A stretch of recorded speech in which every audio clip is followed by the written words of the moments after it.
Have you ever really wondered what comes next? I mean, not in some vague, cloudy way, but in really vivid detail. Well, today we're going to dive right into that. We're unpacking a very specific, detailed vision of the new heavens and new earth from the writings of Ellen G. White. We're looking beyond the big event of the Second Coming to really explore the world that's promised to follow.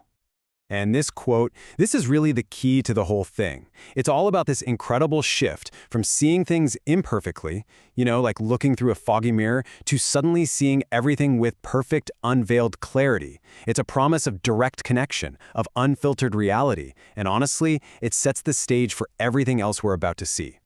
So, let's get into it. Think of this as a kind of guided tour, exploring one possible answer to that huge, timeless question. What does forever actually look like? All right, first things first. The setting. Where are we? This isn't some floaty, abstract, cloudy place. According to this vision, it's a real, tangible, physical world, just restored and made perfect. So, if you were standing there right now, what would you see? What would you feel?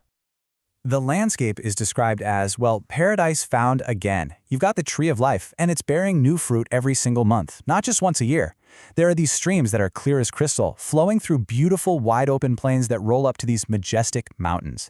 It's a world just bursting with life, a place of deep peace where, as the text says, wanderers can finally find a home. Now, at the very heart of this remade world is its centerpiece, the New Jerusalem. And it's not just any city. It's called the metropolis, a crown of glory that acts as the capital of this new earth. And the description of how this city is built, it's just breathtaking.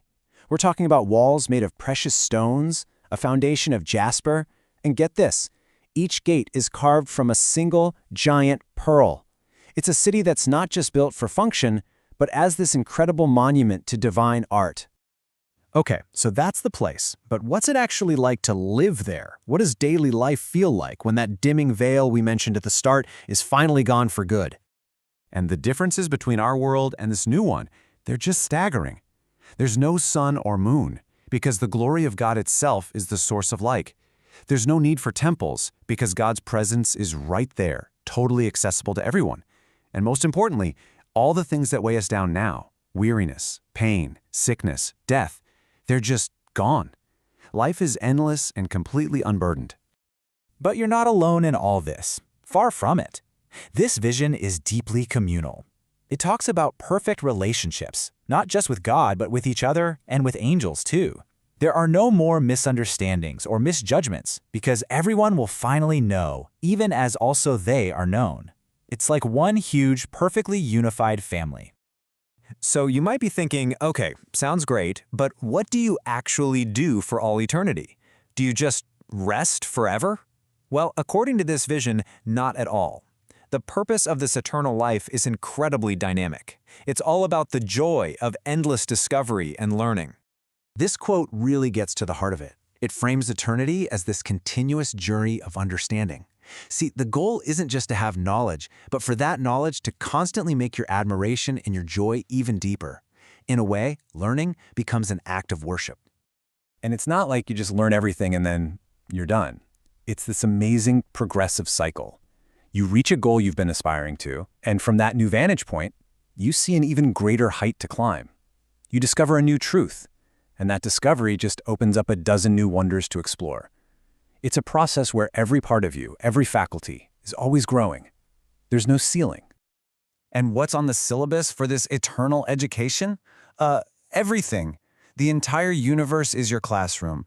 The text describes people traveling to distant worlds, studying creation up close, sharing insights they've gathered over ages, and pondering the deepest mysteries of faith. The learning is truly, literally, without limits. So where does all of this lead? After all this time exploring and learning, what's the ultimate endgame for the universe? It's a state of absolute, unshakable harmony. And this is it, the final word. The great struggle between good and evil that has defined all of history, it's over, done. The result, according to the vision, is a universe that is completely clean, with no trace of sin or discord left anywhere. Just think about that image for a second. From the tiniest atom to the biggest galaxy, everything and everyone is operating on a single, shared rhythm of pure joy and harmony. There is no dissonance anywhere in all of creation. And in the end, the one simple truth that holds this entire new reality together, the fundamental law that governs this new universe, it all boils down to these three words.